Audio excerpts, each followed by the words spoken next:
Hey, Lola. Lola.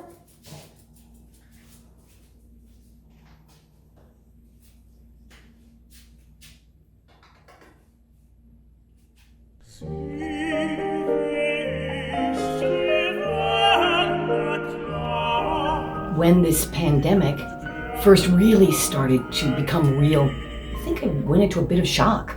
None of us have experienced this before. The idea of not having a deadline of a concert, I haven't had that happen to me in, over 3 decades.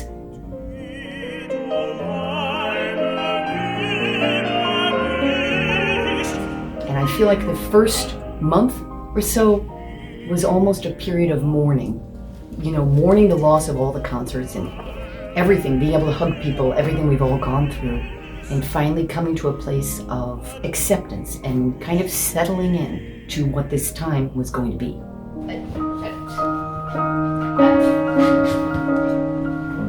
You have all the normal things that you have to take care of. I'm not going across the street to get my fried egg sandwich. I have to make it. So, all the mundane things of, ordering the groceries and delivery times and organizing all of that, and then planning meals, which is not something I've done in years. I'm not a big chef, I have to admit.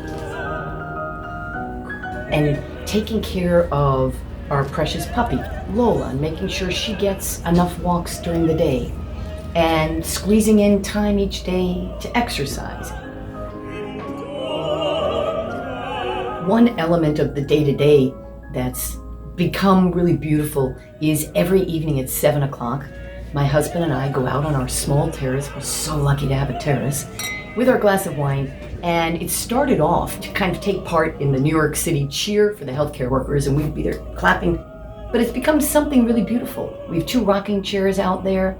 We just sit with our glass of wine and kind of recap the day and enjoy some sunshine and just soak in the fresh air. I've learned some things about myself, probably most importantly, that even though I don't have a deadline, I need to sink into a body of work at the piano. And for the first month, every day, I'd get up, have my double espresso, and I'd play through the Goldberg variations. It was perfect. It was exactly what I needed to start the day and to find both the profundity and the joy, and to have my 10 fingers feeling healthy and good and my brain activated.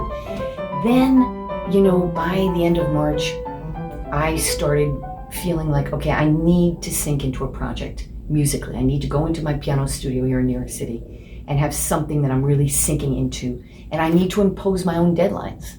I decided to learn all the Shostakovich preludes and fugues.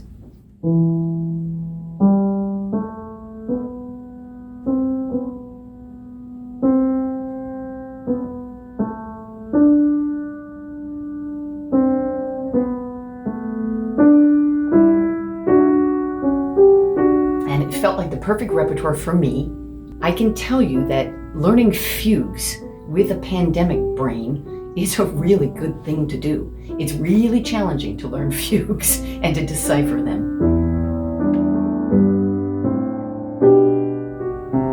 As human beings, why do we love a melody? Hearing it come back in different permutations, so to speak, in different ways. And with a fugue subject, you have that subject, and then you get to hear it maybe upside down, maybe in the left hand instead of the right hand. And by the end of the complete fugue, you've now really come to know what this theme of this fugue is.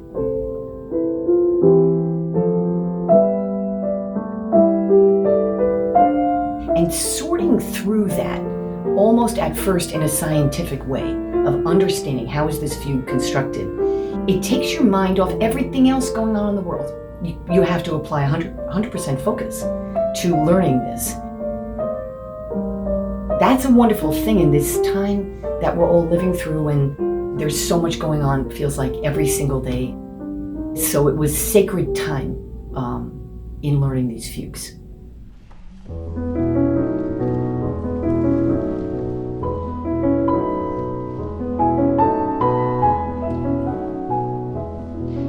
When the pandemic began, one of my first reactions was to start writing emails to myself, really with no filter. Almost like a form of therapy, actually. Just writing down all the feelings.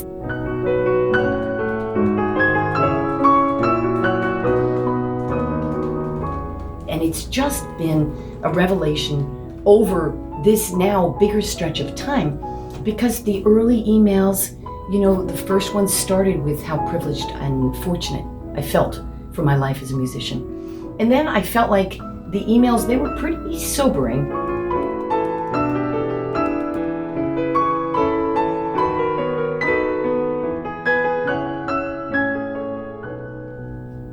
It all ties into what was going on for me during this time.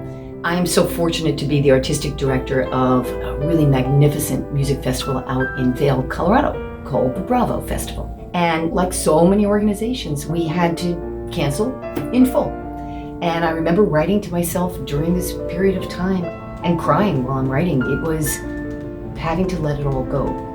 And then over the next couple of weeks, as an organization, we started reimagining what we might be able to do, because we're largely an outdoor music festival. So we threw every idea up against the dartboard and have figured out a path forward.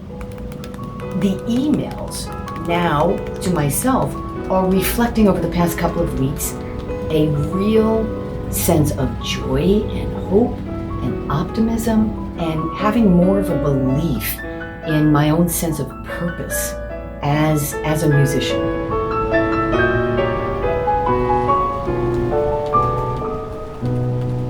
I have such faith in the fact that when musicians are back together making music, that the exhilaration, the joy of being able to do that again will be like no other music making we've ever experienced in our lifetime.